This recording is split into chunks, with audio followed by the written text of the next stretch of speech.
How many of you have PSIR as an optional? All of you. Very good. So, what is happening in Ukraine? Is it important for India? So, what is the expected mains line? What are the implications on India, US? Sorry, India, Russia, or what is happening between Ukraine and India? Does it have any ramifications on India? Yes. So, first of all, we will see what is the government's stand. Benchmark, right? That is where we discuss, because anything else will be either suggestion or below that. Okay, if already government is doing something that we are going to discuss, there is no point in saying government should do this. That is not way forward. Yeah. So what is government stand? Immediate priority is de-escalation. Immediate priority is de-escalation. Then legitimate security interests. First is de-escalation. The next word is legitimate security interest of all countries, not any one countries, and long-term peace and stability. So when he mentioned so many words in a particular line, okay, each and every keyword carries a certain weightage. So India is not directly or explicitly saying Russia is doing this, and Russia has smartly done one thing.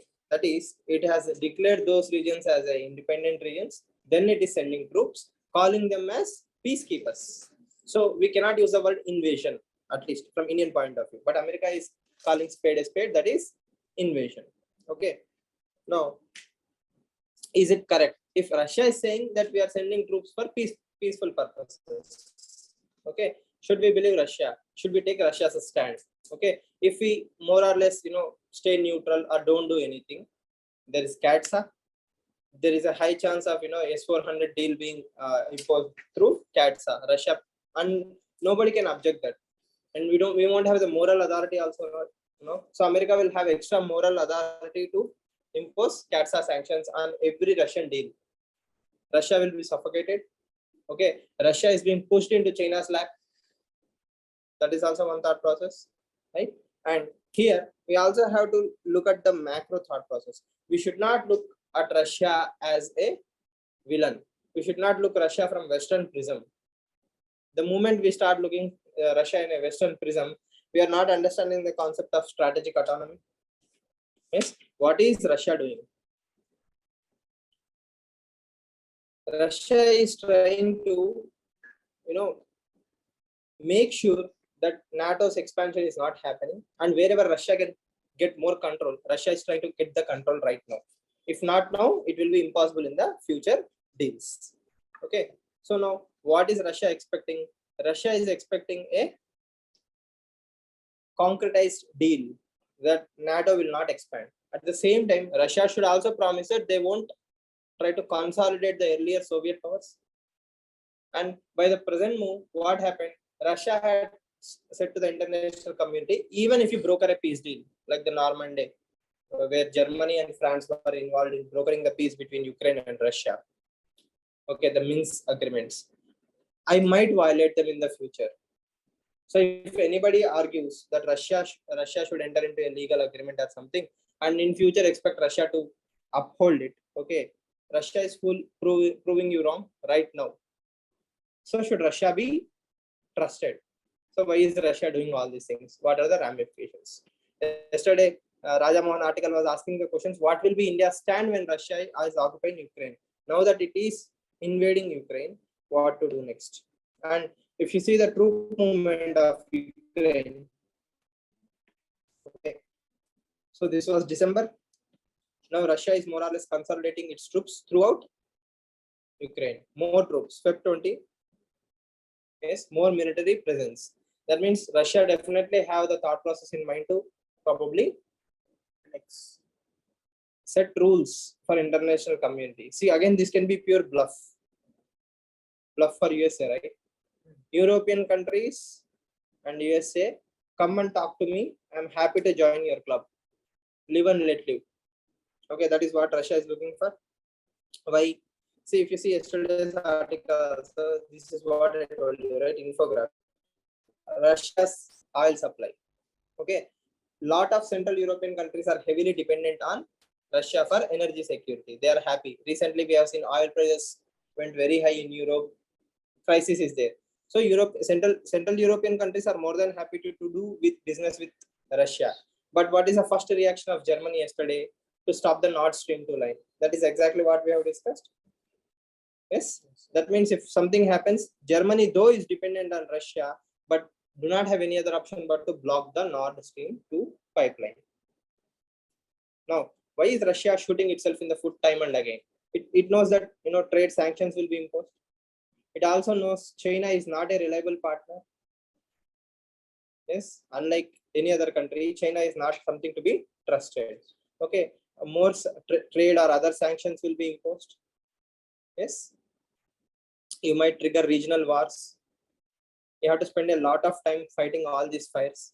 So knowing all these things, why is Russia still adamantly pushing this particular thought process? Point number one. In this meanwhile, who is getting all the fun? USA is being, sucked into the Russian debacle.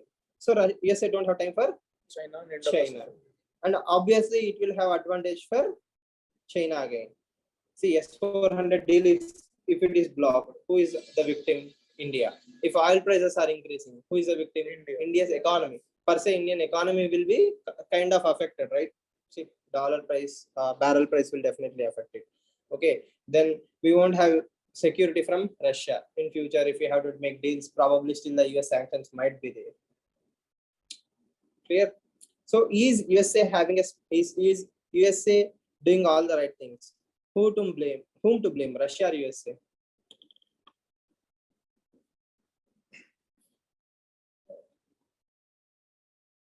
I'll squarely blame USA and the Western countries, right? Because their prism is always like to push somebody to the corner and not even bring them to the negotiation table on an equal footing.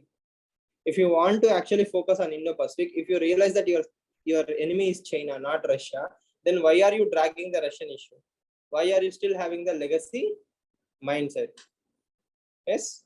So see, US expansion of East is wrong. If Russia's expansion into Crimea is wrong, so is US expansion into the NATO, bringing all these things. It's like provoking the bear, right? So why did you do that? Why do you still plan to do that? Okay, where is the concretized agreement? Right? So that negotiation is not happening properly. And for some reason, Russia might now be more interested in the negotiation. Now that it has liberated those two regions, it has made sure that there is a constant pressure on Ukraine now. More pressure on Ukraine. So now Ukraine will be totally under limited sovereignty in a way. Then Russia might start negotiations. Okay. So the victim here is ramifications on India from Indian perspective. Yes. Again, if you occupy Ukraine, see, there is, I sincerely doubt that is what Russia wants, to annex Ukraine. And you can control those regions because there is a huge amount of Russian supporters, but that is not the case in the other areas, right? So it's difficult to control a region which you don't have local support. That is definitely there. See, again here, what is happening is Ukraine will now have a new Kashmir kind of situation. It will always have some pressure from Russian perspective. So Ukraine will be probably now interested to negotiate with Russia more rather than with the West. So I think what Putin have done is to bring something to the table for Ukraine to discuss. And in a way, see, things might go south, things might go north from here. Hopefully, we have reached the rock bottom. Now onwards, everybody will be happy to discuss. Russia got what it wants. Okay. USA is also not interested in prolonging this particular thing. They have imposed sanctions that are affected Russia. If Russia is moving towards China, then probably the West might have some new second thoughts. Okay. I think the entire problem lies in domestic politics of USA. The domestic compulsion of Biden is not allowing him to do the rational things. So that is also kind of issue because Putin does not have any domestic compilation. There is no opposition. There is no alternative. So Putin is safe, but I think Biden is in a very difficult political position. So that may be the major reason. So should India negotiate between these two? Should India declare itself, I'm willing to, yes, I'm willing to bring people to the discussion table. If we can do it for Taliban, why can't we do it for, NATO and Russia, Ukraine? I will involve all the players. I will showcase myself as a global leader. Both are different. So Taliban is Afghanistan falls. Any global peace. Any global peace threatening issue is a threat, right? You're a global leader. You're a superpower. You're an aspiring superpower. You're a you're aspiring permanent member of UNSC. So why can't you bring all these members to negotiation table? Instead of saying everybody should talk, why don't you initiate something? It's not a bilateral issue, right? Russia never said it's a bilateral issue between Ukraine and Russia, so that third party should not involve. It's an issue between NATO and Russia. You need both USA and Russia, right? Both are important for India. Then why are you not proactively solving this so that your enemy's enemy is your enemy? If both of them are settling, Europe is peaceful place now. Okay, you will bring that focus back to Indo-Pacific region. If you are not focusing on Indo-Pacific, what is happening? China is weaponizing supply chain. At least China's influence will increase, right? China's sphere of influence will grow high, or China will dominate more. China will, in this gap, China might happily annex, mainstream Taiwan. So if India could initiate something on similar lines of what it did to Afghanistan, we feel it would be more like the idiom you said yesterday about the elephant. Right? India has got less stakes now, sir. India has got less stakes. There are more other major players. The simple logic is, as long as US's attentions are diversified, US's energies are diversified, it won't benefit India in any way possible. And here everybody involved is our friend. We need Central Asia, right? We need Russia, we need Germany. Yes, we need USA. Everybody is having, India is having a lot of vested interest with each and every nation on a bilateral level, right? So I think India should be more proactive rather than taking a safe, time-tested stand. And I'm not saying that they will listen. At least you will put something on the table, right? Then people might consider you actually care for everybody. And India right now is walking a very delicate line, not to offend Russia, not to offend USA, not to offend anyone. When you don't offend anyone, one day you will offend everyone. Yes, so that is not a safe thing for India to do. Okay. No map pointing, no mastering, and all those things. Basic idea is, what will USA do now? Impose more sanctions. That's all. Yes. What is the difference between Dravidian model of development, Kerala model of development, and Gujarat model of development?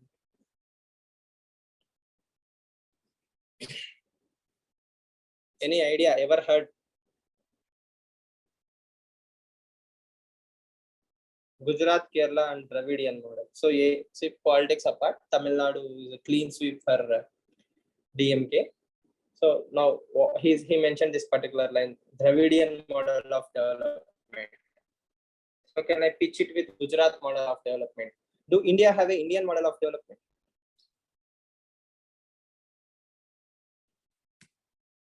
What is Gujarat model of development? Kerala people, what is your model of development? So for Gujarat, can I do this? Yes. Is it cooperatives? Gujarat, is it cooperatives? Okay. No, so I would say, Sorry? Involvement of SEZs. More SEZ is Gujarat model. capitalist driven. Capitalist driven. Yes. Okay. We will allow Kerala people, right? We have live Kerala people. They will be offended. Who will? Why is Umang deciding our model? No. Hindi imposition. Yes, Kerala model. What is your model? Health and education model. Okay. And then Srinivas, Dravidian model. Very close border. No? Border to Tamil Nadu only, right? Then I guessed it correct only, right? Yeah. No idea. Freebies. Freebies. Subsidies. Why? Gujarat is not giving freebies? Okay. In simple way, you can understand it as ratios between growth and development in simple ways. Or you can take it as an investment models also, where money is coming from or how money is coming from. If you take Gujarat is attracting foreign direct investments, lot of investments. It is promoting more on growth. When we grow, trickle down theory will happen. That is Gujarat model, more or less. So I bring money, I make them invest, that money will yield more results, and that money will be trickled down to other sectors. So growth and development ratios can be understood as developmental models. Whereas Kerala is dependent on remittance-based model. Yes, more money to Kerala comes from remittances. In Gujarat, you are investing in industrialization, special economic zone, but your social sector is very weak. Gujarat is very bad in human development index, whereas Kerala is very good in human development index, but bad in other areas. Okay, why? The remittance model increased the cost of the land. It destroyed the ecosystems. Okay, it made people invest more in land, gold, and other activities. Quality, I mean, luxurious life in comparison to anything. So you have social sector, but nothing else. Okay, whereas Tamil Nadu, according to Stalin, Dravidian model, is having best of the both worlds. It is an industrialized state, plus it is also having a very good socio-economic indicators. So Dravidian model is a basic argument or a templated model where industries coexist with human development index. Tamil Nadu, Kerala, Goa, these can be controlled with, compared with very highly developed nations, Scandinavian countries. Their IMR, MMR is like in single digits. So it clearly shows Tamil Nadu is very nicely investing in health and education plus industries. So it is creating employment, service sector, and it is also taking care of health basic standards. Whereas Gujarat failed to let that trickle down happen. Trickle down capitalistic model, right? It will reap money, but money will be captured in very few hands. Socio-cultural, other reasons, past government developments. There will be a lot of things. We cannot give all the credit to Dravidian model as per se as a single model. Some governments focused on industries, whereas Jayalalitha focused more on health and education. So the balance is now the benefits are being reaped by the Dravidian model. Clear? Yes. So I think this basic idea: Gujarat model, Kerala model, and Dravidian model. Kerala model is not sustainable. Kerala model is not sustainable because it has led to all the disasters, natural disasters we have seen rise in the Kerala, right? Because of this kind of skewed development. India's model. There is no such thing as India model. Yes or no? Till now we focused more on survival. There is every region has its own issue, right? Kerala model. What should be India's model? Best of all the worlds. It should focus on industries plus human development index. Technically, we focused obsessively on agriculture. We thought we first focused on industries. Then we jump to agriculture. Now we are service based. We outcome is we are service based, but the focus is always on industry or agriculture. In your amazing also there is a chapter, prime moving force. The Chinese model and the Indian model differs in their particular perspective. China first focused on agriculture, skill development, then industrialization. India focused on industrialization, then moved to agriculture. That's we stopped there. Clear? So you have to develop that means perspective also. You will get some clarity. So this is not so important. Basically, Unlawful Activities Prevention Act has been used to curb the media. So media is being used for anti-national activities. So the moment I bring in these two words, undermine sovereignty and integrity, case closed. Yes or no? Automatically I can block it.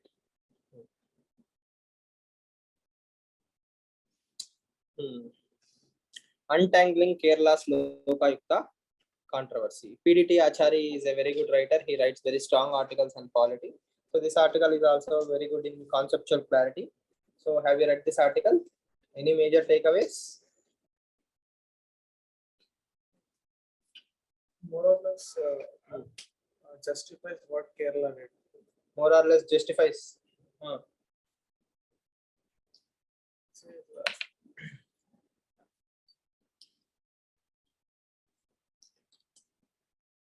Always remember, we have to live under the umbrella of Constitution. You are not talking for Kerala, you are not talking for anyone. If something is under the umbrella of Constitution, I support it. If something is outside the umbrella of Constitution, I don't support it. Okay, basic stand. That is the stand of your UPS aspirant.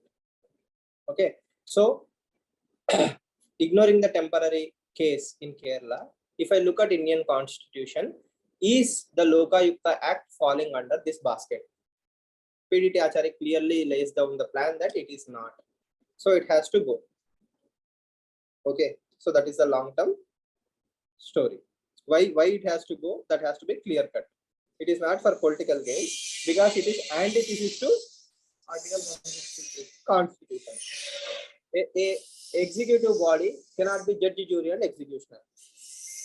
Okay, a executive body cannot be a judge, jury, and executioner. So if you understand the single paragraph, that should give you the clarity, right?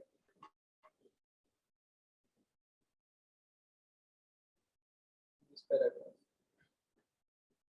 See, he goes into the very nice details on why Lokpal came, why Lokayuktas came. He gives you a fair enough background. But the core theme is Lokayuktas are investigation bodies more or less. They should give proof that you are corrupt or you are clean.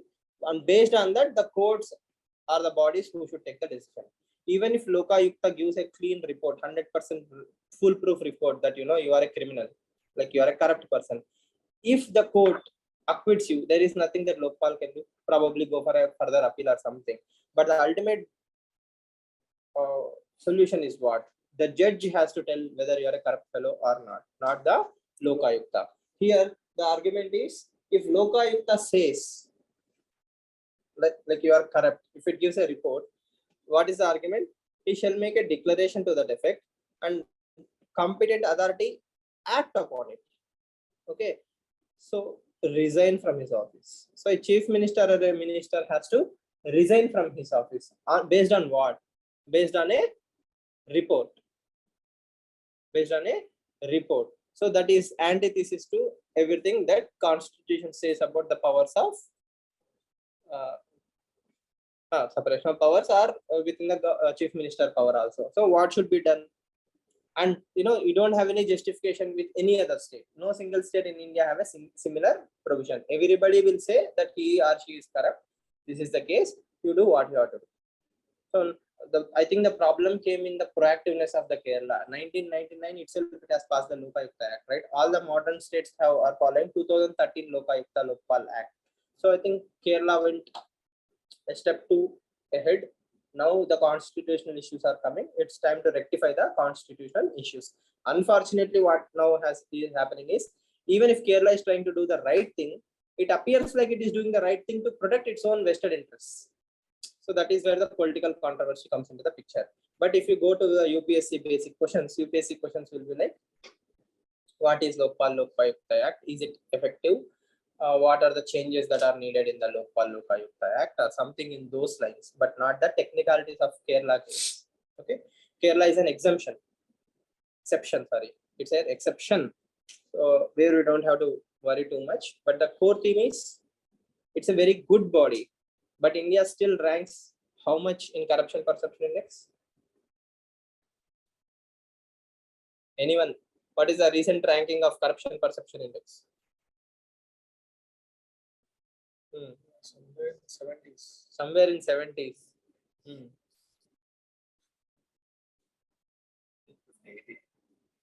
85. Huh? Less than 50. Optimistic Indians. Umang? I think 89, right? The latest ranking says India ranks 89 in corruption perception index. So we are closer to century soon. India is a very corrupt nation according to corruption perception index. Okay, again, I am not saying India is corrupt. I am saying according to corruption perception index, India is corrupt. Again, people will say, no, sir, India is not corrupt. Yes, I get things done. Okay. Yes. No, you get things done honestly. Yes. So how can I say India is a corrupt nation? Patriotic Indians. No. Sir, the driving license, there would be a guy sir, who will be like, I will write the test, give the money, give the money. But you wrote the bike and you got the license. Honestly. Yes. It's very nice. I sincerely bless you to be an IAS officer so that you can see how many types. Oh, sorry, foreign service, right? Okay. Luckily for you. There also you will see 10,000 varieties. Don't worry. You'll be surprised at the creativity of corruptions. Okay, now coming back, is Lokpal Lokayukta effective in reducing the corruption in India? Yes, in the old Telugu movies or some movies, you will see a dialogue that no politician was ever convicted in India after independence, blah blah blah, and all those things. Recently, we have seen Lalu Prasad Yadav being convicted in a fodder scam. So it's only 20 years delay, but still justice has been served. Yes or no? After all his corruption, power, after everything, his productive life is done. In the retirement, he was convicted. Still, it shows that justice is served. Okay. In the same way, Lokpal and Lokayukta acts will only be successful when there is a political will. When there is a political will. As long as there is no political will, all these bodies will be only for the namesake. Okay. So the only person who benefited from the Anna Hazare movement is Aam Aadmi Party, right? Apart from him, I don't see anyone benefited from all these things. India got a new Lokpal and Lokayukta Act, which is one more layer to prevent corruption. So red tapeism has increased rather than decreased. Okay.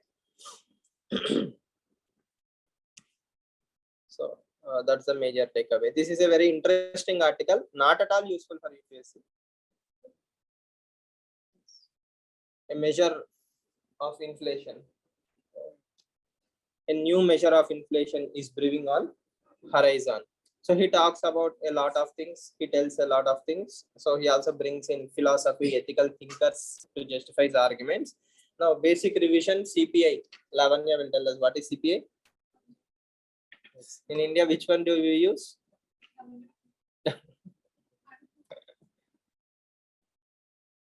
Indialo headline inflation ante then antam. What is the headline inflation taken in India? Is it mentioned in the article? Headline inflation. What is headline inflation? CPI combined. Sure. Combined. Throwing stones. No, sir. CPI combined. CPI combined only. Pakka. Why? It appears in headlines. It appears in headlines. Apart from that, it is the basic benchmark, right? Consumer price index combined. In this article, it was not mentioned actually. He mentions the other type of inflation, CPIs, like agriculture labor, industrial worker, yes, urban non-manual employee. By the way, if you have read 11th class, 12th class NCERT geography, do you recognize this word? Urban non-manual employees. In which context in 12th class geography do you read that word? Urban non-manual employee. Umang is willing to say yes. It's on the tip of her tongue.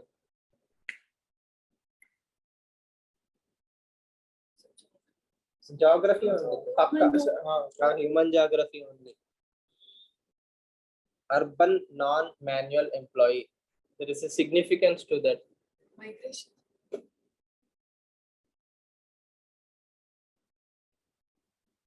Right? 12th class geography. You know, Pakka. No. Urban non-manual employee. There are chapters on various sectors of economy. We'll guess, ask seniors. A context lo? Urban non-manual employee.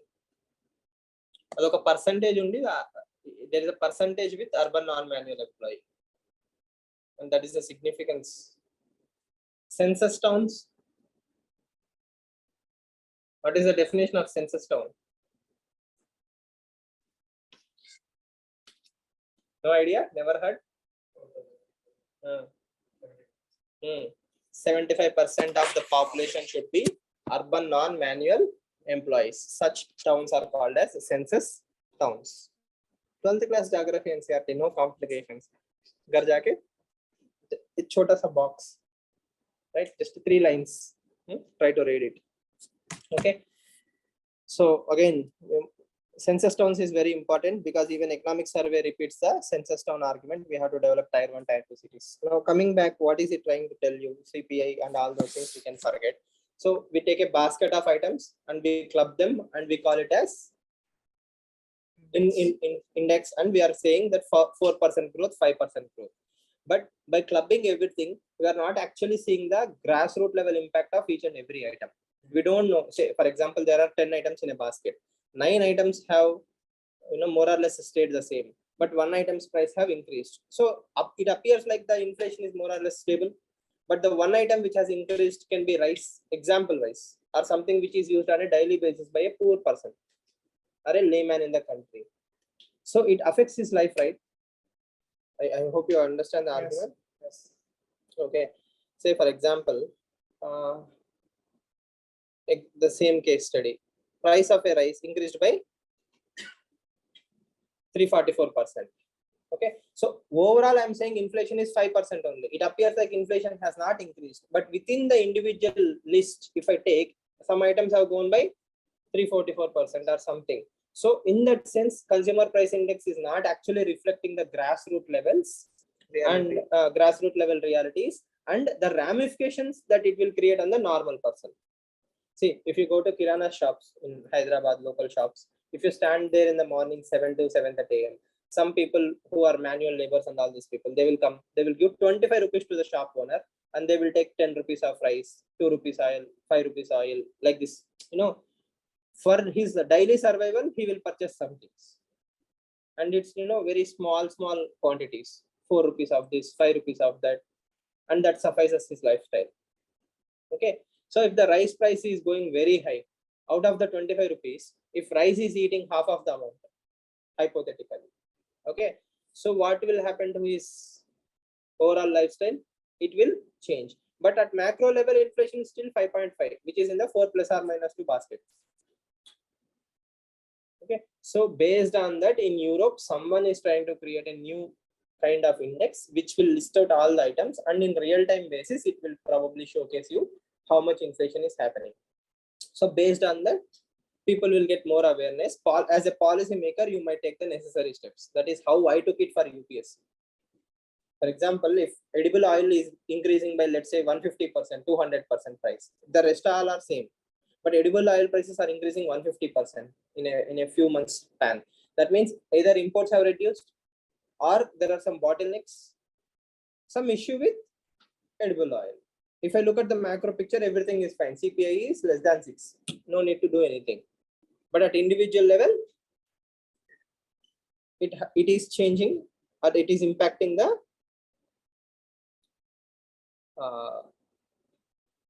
grassroots level problems. So what she says or what he says is, it will serve as a irrefutable snapshot of reality expected by millions of people at the grassroots level, how things are being affected. And this is his argument. The reason that rich are so rich is because they manage to spend less money. How do we link it to CPI? This is an example.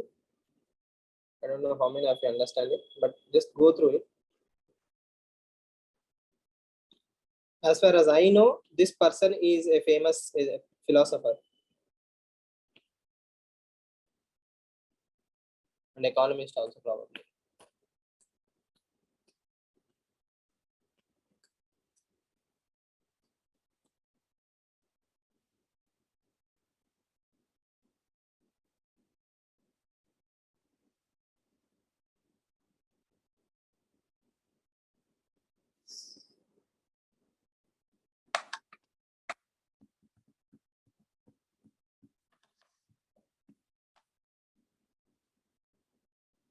ఏమర్థమైంది అవన్నీ?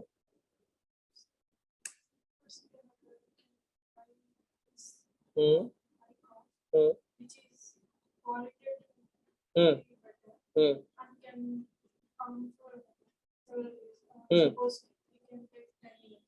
And if we buy, can afford only cheap costumes, quality, which can come for 1 year, 2 years, and he will buy several books in the same time. So he spends lots of money rather than a rich person. Okay. At the same time, in all those years, he's also not 100% productive, right? And at the same time, because he's using subpar goods, he's not having the full productivity. In your present day parlance, if you did not get this, it's like buying Micromax and iPhone 13.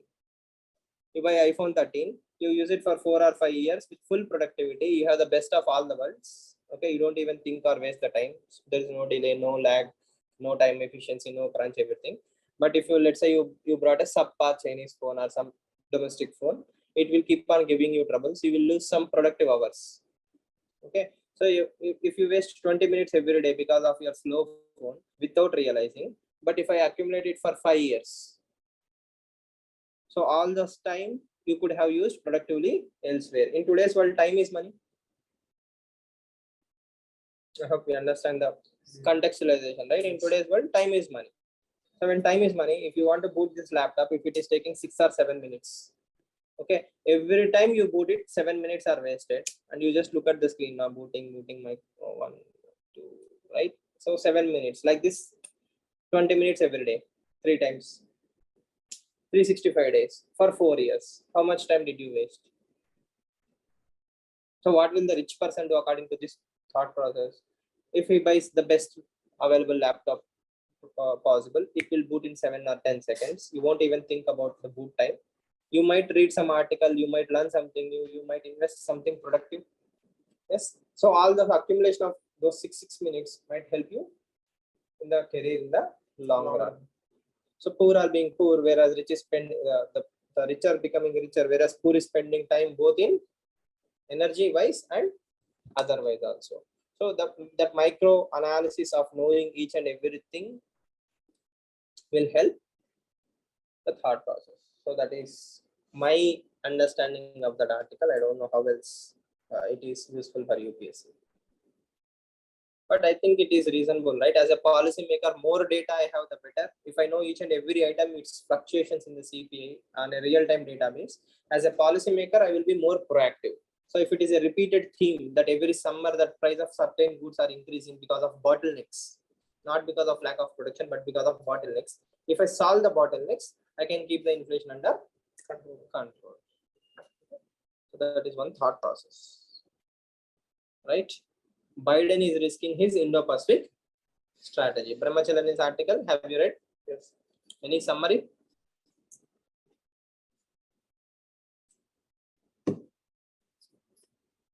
What is the summary? Russia is wasting its resources on, he says, strategic, US strategic overstretch in EU security architecture. That overstretch is costing its Indo-Pacific strategy. And his Trump is actually was more outspoken about condemning China by taking a soft stance towards China. Biden is not actually. So again, the same thing, right? Domestic compilations of Biden are totally different from domestic compilations of Donald Trump. Donald Trump has nothing to lose, everything to gain. But the technical term you should remember is a strategic overstretch. America has a limited amount of capacity, and it cannot spread its energies everywhere. It cannot be in Indo-Pacific, it cannot be in Afghanistan, it cannot be in Russia, it cannot be in Ukraine, it cannot be in so many places at once and still fight domestic wars. So that is only going to hurt USA's long-term interest. Along with that, it is also a unreliable partner. If I plan my 5 years down the line, Quad is there, USA will be there, I don't need to worry about Indo-Pacific region, Quad is strengthened and all those things. Or new Quad in West Asia, America will be there. I planned all these things, but USA got stuck in Ukraine. Okay, then I cannot be I cannot consider USA as a reliable partner. It's very probable that all these countries will start moving towards China. For example, yesterday Jaishankar also mentioned the same thing, right? It's a very funny line. Four corners won't make a triangle or something like that. Russia, China, Israel, Iran and Pakistan. Russia, China, Iran and Pakistan now are considered as brothers. They are one group. So everybody is moving towards, all the enemies of USA are moving towards China, technically speaking. But he says it does not make any difference, so on and so forth. But Iran is very important for India. Russia is very important for India. We cannot overnight shift the reliance of 70% of our defense towards any other country, right? We are still heavily dependent on Russia. So, and our Indo-Pacific strategy is not clear. We don't have the capacity. We are heavily dependent on USA's support if in case of Chinese adventurism. But right now, if China is stuck in Europe, probably USA won't help us in the Pacific region. Anyhow, China will become more powerful in the gap. So these are all the things we have to take care of. So that is the summary. That as long as USA is focusing on Ukraine, Indo-Pacific strategy will be weak. USA is still not having clarity on Indo-Pacific region. Right. This article I have discussed multiple times. Regulation, not prohibition. It's more about online gaming. Karnataka government, Karnataka High Court recently gave a ruling saying it's a game of skills, and this is not something new. I have earlier also shared the notes, if you remember. Again, I will refresh your memory. From Law Commission of India till to multiple court judgments, everybody said it's a game of skill. It's not a gambling. But the socio-economic conditions of India make it look like gambling. People are poor. People want to get rich quick. That attitude is very prevalent in the society. So if somebody is betting 1,000 rupees and have a chance of getting 25,000 rupees, more people will throw money behind such things. Okay, and people definitely have destroyed their lives over all these things. If not online gaming, I will find some other gambling. See, get rich quick is an attitude, right? If not for this, I will find cryptocurrency. If not cryptocurrency, NFT. If that is also regulated, I will move to something else. That means you cannot change the people behavior. People always have this mindset of getting rich quick. But what the courts are saying is it's a game of skill. If you are betting on Dream 11 or some cricket team, okay, in IPL match, you have to follow the stats. You need to do some basic research whether Virat Kohli is fit or not, whether he's compatible with the captain, or there are a lot of things to be analyzed. Are the players injured? Is it a spinny pitch? Who will work? Who will not work? You have to do all these things and then bet in theory. But because I like MS Dhoni, I will bet on CSK. So that is totally different what happens in the grassroots level, but it is supposed to be a skilled game. Okay. On the other hand side, the probability is equally true that people will get addicted to such easy stuff and waste their life, spoil their life. Crimes have increased, thefts have increased. All these social evils also came out. But long-term picture is these are helpful to create ecosystems. Huge amount of money is coming into the country because of the FDI into these industries. Employment is being generated. Okay, and courts have given their blessings. So it's high time that we shed this fear of online gaming sites are not good, etc., and give enough motivation, or at least let them be. That is what he says. Light touch. Budget speech. Light touch regulations are not prohibitions. Make sure you have GST. Make sure you have proper KYC mechanisms and all those things. In worst case scenario also, you'll know, you can promote companies to encourage not to play for more than certain amount of time. But you can nudge the companies. You can bring in a regulation saying a person should not spend more than 3 hours on a gambling site, game of skill site. Sorry, right? Game of skill site, so on and so forth. Yes. So that is the thing. But still, governments very strongly believe that people will destroy their lives. Are governments wrong? 100% correct. Yes or no? But still, why are we arguing for the companies? I want to destroy my life. That is the freedom. Yes or no? Article 19 1G. What is the freedom? If it is not a freedom to do mistakes, Gandhi. Right? So Gandhi said it. Ultimate freedom is freedom to even do mistakes. If people want to destroy their lives, let them destroy. Let them destroy. Freedom, right? If I try to stop their destruction, that is paternalistic state. Right now, India is trying to be a paternal state, but I want it to be a freedom state. Let them do mistakes. Let them die. As Marie Antoinette has said, let them eat cake. Let them play PUBG. No? Who is Marie Antoinette? No idea. Marie Antoinette. Never heard. World history. French Revolution. Marie Antoinette. Let them eat cake. Oh, Oh the no. garden that is it. Oh, yes. After we remember madam. That is it. Marie Antoinette.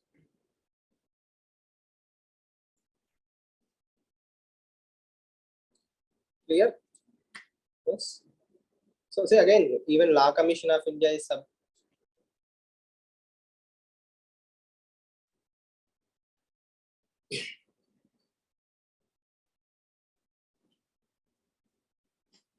IAM Bangalore have also brought in some reports saying, it's a game of skill.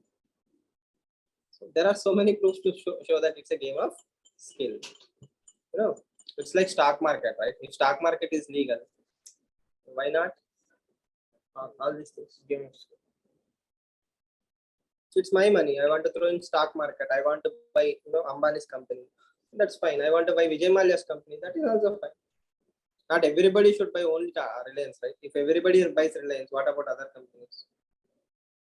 People will do mistakes in the long run. It's part and parcel of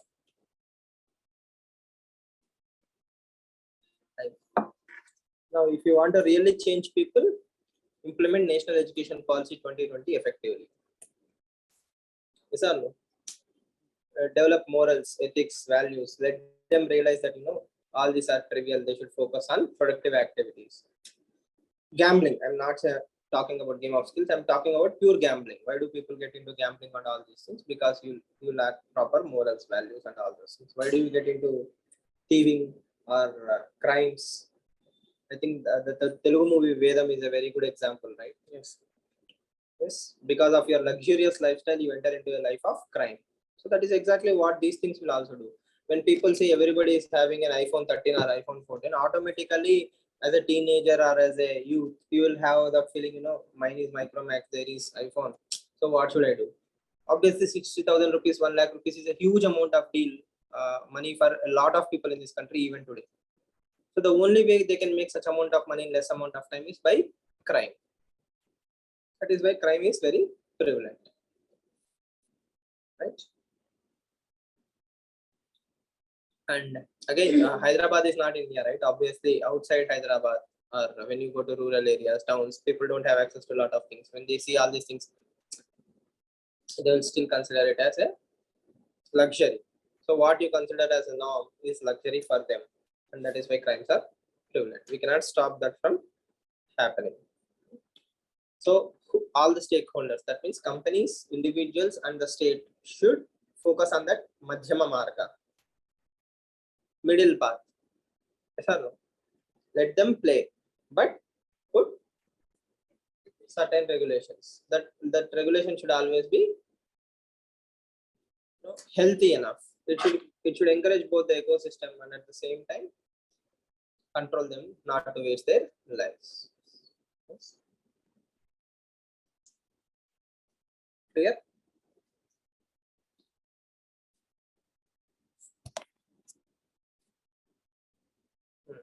Soft power India is sending aid to Afghanistan. We have seen this. Supreme Court, as usual, is not taking important cases first. So nothing new. Delimitation, I told you already few days ago that delimitation is very important for prelims. Who appoints delimitation commission? Election Commission of India.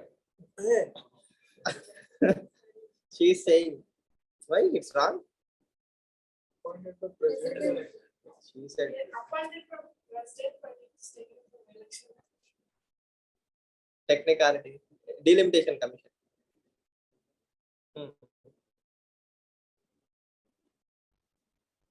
What is election?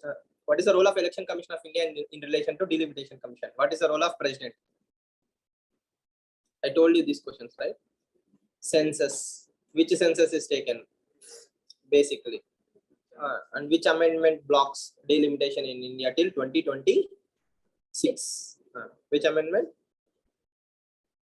86th or second? Education. Okay. And Supreme Court of India has a very important case to discuss. That is extravagant freebies given to doctors. Does it have an obligation on the, that is have an implication on the society? So it's right case only. What kind of freebies? You are a doctor. You prescribe only my company medicines. I will give you a car. That kind of freebies. Foreign trips. You know all these things, right? If you are a specialist doctor, for example, if you prescribe a medicine to a particular patient, for the rest of his life, he is my client. The people don't change medicine. If a doctor suggests this is good for your heart, for the rest of his active life, he will take the same medicine. So you made him my lifetime customer. So like this, every time you recommend certain medicines, okay, the representative will come and realize that because of this doctor, we are having more sales. He will give you freebies. The more popular the doctor, more number of patients, more higher the freebies. Foreign tours, cars. A lot of money is being pumped into this entire marketing mechanism. Yes. So that is why Supreme Court of India in earlier judgments also had said, write the generic name of the medicine. Don't prescribe a brand, right? Write a generic name of the medicine. Let the consumer have the freedom to buy whatever brand he wants to buy. Okay, unless it's a monopoly kind of drug. Okay, the patient will have the luxury. So, but what if the doctor genuinely wants to prescribe That's he should not. What is, see, if your intention is to help the patient, you are subscribing you are writing the formula. So he will buy that formula, right? Your purpose is, sir.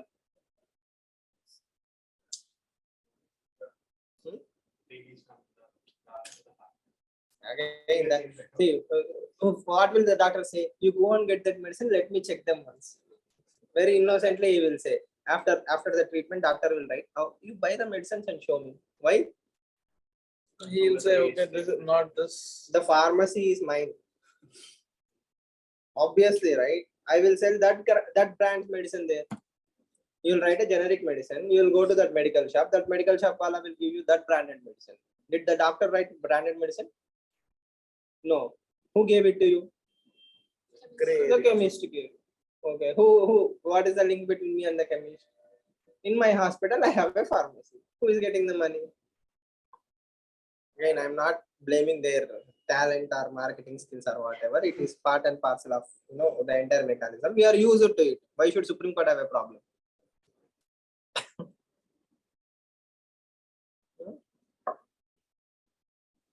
The problem is the moral lapse. 99% of the doctors are good.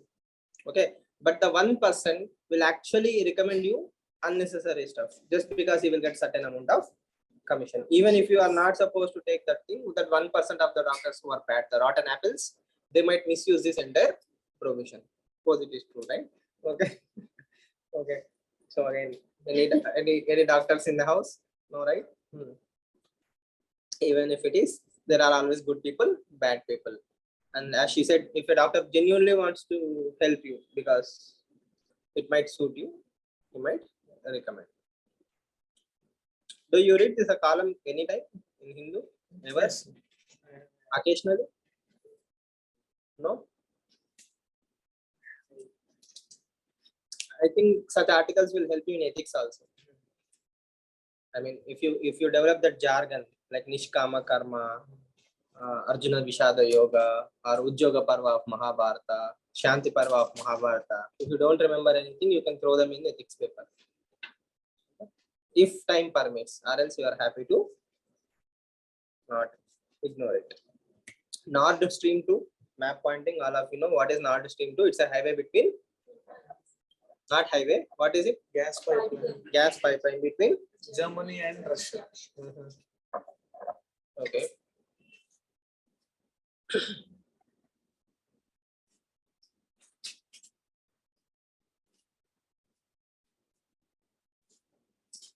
Yesterday, Jaishankar made a very nice statement to your question, right? Like, take informed decisions.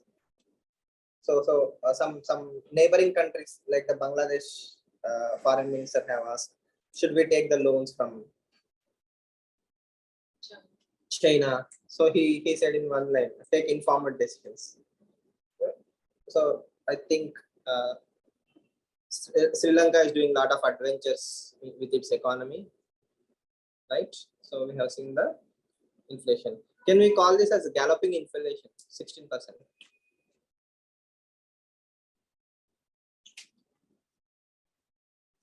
Or is it hyperinflation?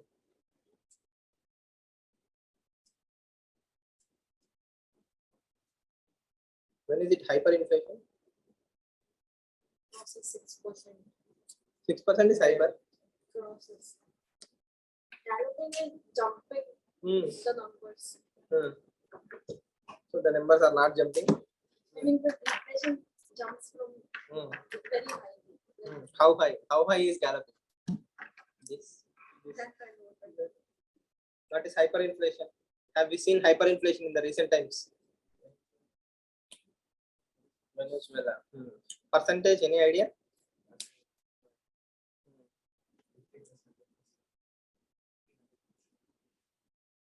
I think it's around 2 lakh percentage.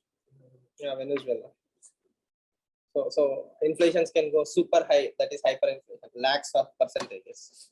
54 lakh percentage is the number I remember. 54 lakh percentage increase in the cost of the good. Yesterday you went and purchased idli 1 rupee. Today 54 lakhs. Okay. Yes. So that is hyperinflation. Okay. Right. So more YouTube channels will have more subscribers. So no new things. I think this should cover the newspaper. More mobile users in the world or country. Everybody will have a smartphone. Then what will happen? One, e-medicine, e-education, tele-education, massive open online courses. India will be educated. More with Micromax, you cannot do anything in dark web. You cannot even enter dark web. So don't worry. So positivity. First is positive things. India will have telemedicine, e-education, massive online open courses. Then freedom of expression, corruption will be exposed. Everybody will have a smartphone. So if someone asks corruption, she will take a video, short, YouTube short, corruption will be reduced. Then public service delivery will increase. You will have access to M-Aadhaar. Yes or no? Digital, cashless, less cash economy will be encouraged. Central bank digital currency will be adapted nicely. Black money will come down. Mind blowing, right? All these are positive advantages. Negatives? Cyber crimes. Then e-waste. Circular economy. We will go for circular economy, right? UBA, universal Universal basic recharge. income. More or less the same. Okay. Yes, I think a South Indian chief minister should be suggested this idea. Next time, if you come into power, Anna recharge. Yes or no?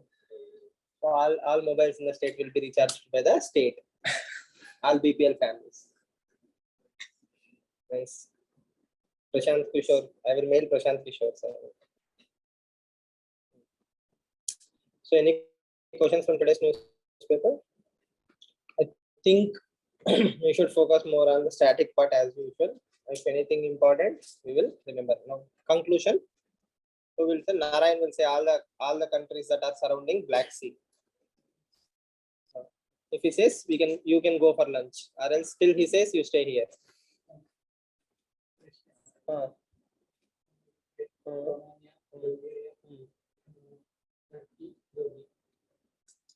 Only 6. Sure. Yes. Pakka. I think one country is missing, right? No. No. Correct only. Okay. So all of you should be thankful for today's lunch too. Yes. Right. See you all tomorrow.